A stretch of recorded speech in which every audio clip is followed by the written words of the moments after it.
台风在台北市带来了11级强阵风，截至1号下午，更是造成了超过2800棵路树倒塌。台北市政府紧急动员公园处、环保局等5个局处，超过了500名人力，仅仅1天就让主次干道基本上恢复。尤其许多人真的很辛苦，从凌晨1、2点就开始工作了一整天，就是要拼让市容迅速恢复。台北市长蒋万安下午视察的时候，也带着慰劳品感谢所有人员的辛劳。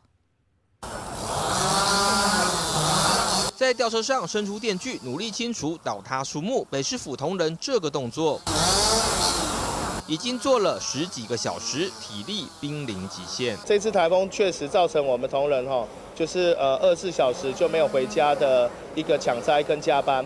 看到我们清洁队员真的太辛苦了。刚刚这个中轮分队的班长2点钟就开始在巡，然后确认各项的灾情以及分配工作。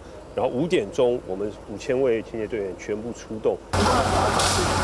康瑞台风31号一整天在北市街头肆虐，对比当年苏迪热台风同样重创北市路树，这回康瑞台风离台后仅仅1天，主次干道几乎都恢复。截至1号下午，受理接近4800多案，除了建物毁损、广告招牌掉落外，路树倒塌超过2800棵。北市府从凌晨开始动员公务局、公园处、环保、消防、都发、捷运局和北水处高达5000人力投入复救工作。上一次苏迪热同仁告诉我，他们大概也是花了2周时间复原，但是今天我们1天的时间，大概主次要干道都已经恢复。尖峰时段会造成市民不便，也希望大家多体谅。我们也感谢就是说市民朋友的体谅，虽然是在强风豪雨下，我们可以持续的来做抢灾。